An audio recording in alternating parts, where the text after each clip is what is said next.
Deuxième communauté d'après les statistiques belges, après les Italiens et avant les Marocains, les Français sont nombreux à avoir élu domicile en Belgique. Mais comment font-ils pour trouver un bien immobilier à louer ou acheter? Quels sont leurs quartiers de prédilection à Bruxelles?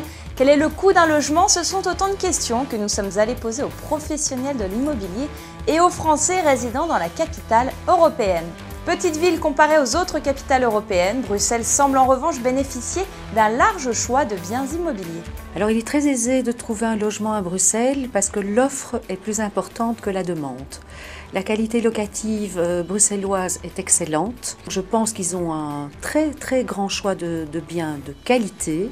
Parce que beaucoup de personnes également, nous avons en tant que Belges la brique dans le ventre, comme on dit chez nous. En famille, en couple ou encore en célibataire, le choix du quartier recherché dépend bien souvent de votre situation. Mais Bruxelles recèle de quartiers aux multiples visages, à vous de faire votre choix. En arrivant à Bruxelles, nous avions deux choix, soit choisir plus le centre-ville de Bruxelles, mais donc il y a une partie de Bruxelles qui est très fréquentée par les Français, l'avenue Molière par exemple et la place Brugman, ou choisir une vie qui est plus verte entre guillemets, en étant presque à la campagne tout en étant à un quart d'heure du centre-ville. Donc ayant 4 enfants en bas âge, nous avons choisi d'habiter à Rode-Saint-Genèse. Uccle et Ixelles sont donc deux communes belges où beaucoup de Français résident. L'explication en est que justement c'est un peu la proximité du lycée français. Mais ceci étant, pour beaucoup de fonctionnaires français qui travaillent aux institutions européennes, beaucoup s'installent dans des quartiers comme Woluwe ou Etterbeek qui sont près des institutions. On a maintenant un quartier de Saint-Gilles qui est très branché, qui monte pas mal, qui est le Haut de Saint-Gilles, qui est un peu moins connu des Français qui arrivent de prime abord à Bruxelles, mais dès qu'ils y vivent un peu, ils adorent. Côté démarche, il s'agit de distinguer l'achat de la location. À Bruxelles, interdiction de demander des documents personnels pour la simple location d'un bien. Pourtant, les agences immobilières se méfient de plus en plus des locataires et en viennent souvent à adopter les mêmes démarches qu'en France. Nous recherchons donc quand même des preuves de solvabilité. On ne peut pas proposer à nos propriétaires des personnes qui n'ont pas une solvabilité. C'est très difficile, la loi belge protège très fort le locataire. Au niveau d'un bail qui est conclu en Belgique, le droit commun est un bail de 9 ans. Et ce qu'il faut savoir en Belgique, c'est qu'il y a la possibilité de résilier ce bail à tout moment lorsque vous êtes dans le bail de droit commun de 9 ans. Pour l'achat d'un bien immobilier, pas de changement par rapport à la France. Le choix du notaire s'impose aux deux parties. En revanche, une bonne nouvelle pour l'acheteur, les frais d'agence, eux, sont à charge des vendeurs. Alors pour l'achat d'un bien, il faut impérativement faire choix d'un notaire dont les tarifs sont barémisés. Et il y a des droits d'enregistrement qui sont dus au moment de la passation de l'acte, qui sont assez importants, qui sont de l'ordre de 12,5% sur le prix d'acquisition, plus les frais de notaire. Et il faut savoir également, et ça pour les Français c'est intéressant, les frais d'agence sont à charge des vendeurs en Belgique. Alors les commissions sont également barémisées, elles sont de 3%.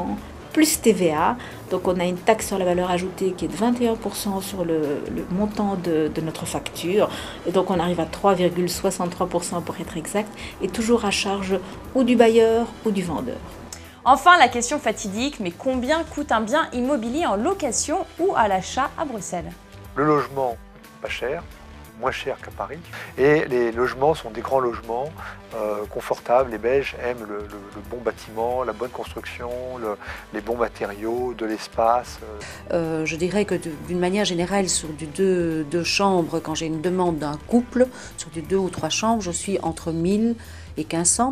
Et on sera dans des maisons entre 2000 et 3000 euros. En moyenne, pour un appartement, on est entre 2005 et 3500 euros du mètre carré, en sachant qu'on peut aller beaucoup plus haut pour des points très prestigieux. En ce qui concerne la maison typique familiale de ville avec jardin, dans une des communes résidentielles, là, il ne faut pas espérer trouver quelque chose en dessous de 450 500 000 euros. Sans oublier le paiement annuel de la taxe foncière. La taxe foncière est variable selon les communes.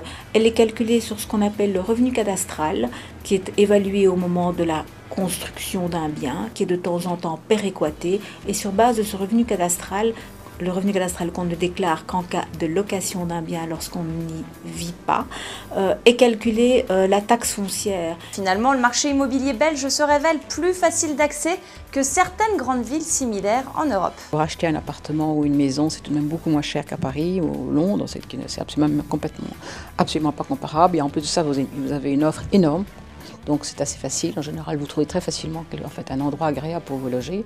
La solution peut-être pour trouver votre quartier, celui où vous aurez envie de poser vos valises pour quelques temps, dans un premier temps louer un bien et ensuite acheter.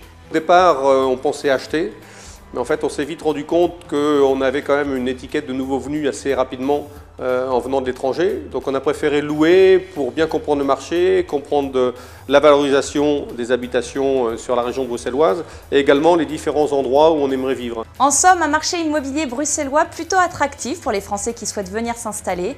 Bruxelles a cet avantage de rester une capitale européenne, mais à échelle humaine, une qualité de vie indéniable qui participe pour beaucoup à l'attrait de cette ville.